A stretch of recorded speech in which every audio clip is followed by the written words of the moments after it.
Your business will never outgrow you, not unless you actually let it. If your brand is literally your face, then you are a consultant, a coach, a service provider, or anything people call anyone who their brand has to do with their face. And what you don't know is that there's a ceiling sitting right now in your business that has nothing to do with how good you are. It's not a talent or skill problem, it's a structural problem. And until you can see it, you keep hitting this same wall over and over again. And my goal in this video is to basically let you see what the cracks in your business or personal brand is, and basically some few ways on how you can fix them. Your income already has a ceiling and you built it by yourself without even realizing it. Let's say you charge $500 for a consultation and you work 30 billable hours a week. And let's assume that you are superhuman, so you take no sick days and no breaks. So you make about $15,000 in 1 week. Now multiply that by 48 working weeks in a year and you land somewhere within $720,000. That number is the limit, and that number is the maximum your business can ever make, because you are the one delivering everything about the business. Now, let's say you actually get good enough and you move up to $1,000 per hour. This means that your new ceiling is officially now $1.4 million.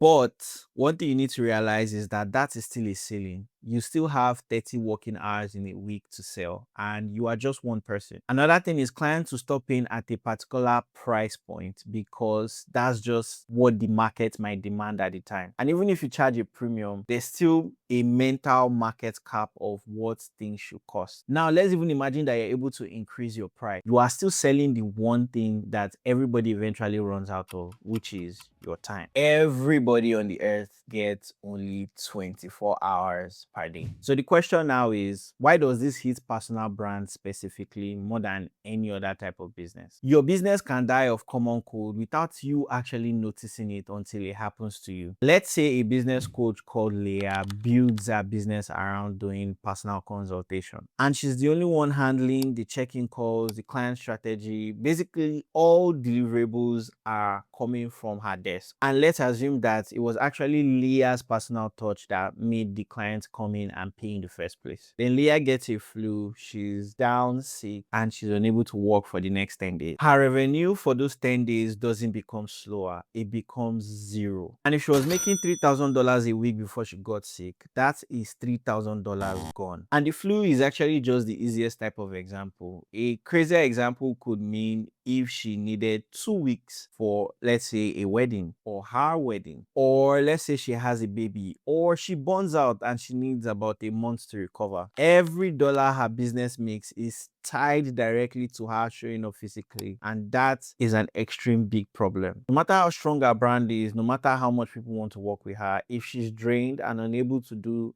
any work, her business ultimately stops. So the question is, how do you fix this problem without losing your personal brand in the first place? You were never supposed to be the product forever, even if you started that way. I'll explain. Picture two restaurants with the same type of head chef. In the first one, every single meal that is made in the restaurant has to go through one chef. And that's because no one else knows the exact technique, the seasoning, the timing of how that particular meal is supposed to be done. That kind of restaurant can only be one restaurant because the chef is literally the restaurant. The chef is one person and can only be in one place at one time. But just imagine another restaurant where the chef has actually written down the recipe, the technique, the timing, and everything that needs to be known about that particular meal. And let's even imagine that he trains 2 other cooks to be able to actually meet the standard correctly. Now, that same restaurant can open a second, a third, a fourth, a fifth, even a 10th location, because the meal tastes the same in all of them, and that process has been passed down from the chef to others. What I just explained right now is the same rationale or thinking behind businesses like McDonald's expanding. And so the question is, if we know this thing for free and we know this thing is common to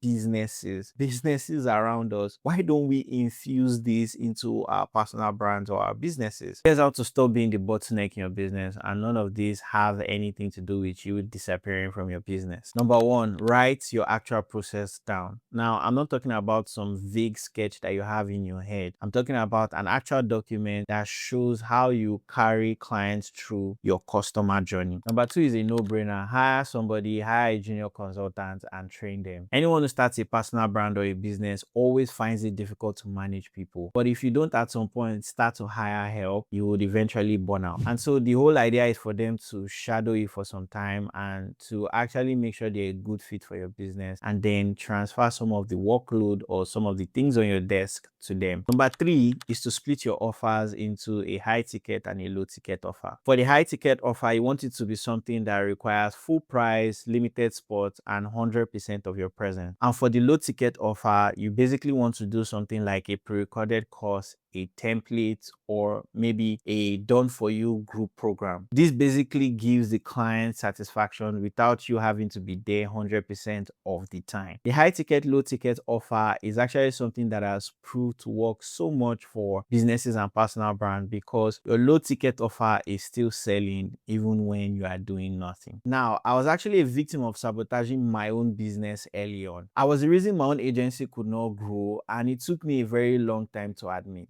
I used to be the only editor touching every single client's video, every cut, every hook, everything basically had to pass through my desk. And at my absolute fastest, I could probably deliver maybe 4 to 5 videos in a week. So the real bottleneck in my business was not that I didn't have too many clients who wanted to work with me. It was actually a time constraint. The moment I actually sat down and I stated how a standard edit should be, then everything changed. A lot of editors on my team started to hit that standard, and that was basically when everything changed in my agency. We moved from being capped at 4 to 5 videos per week to almost 15 videos per week. And with more manpower added, the number of videos we could produce in a week increased. If you found yourself as a business or a professional whose income disappears the moment you stop showing up, book a free call with the link below and let's fix that for you.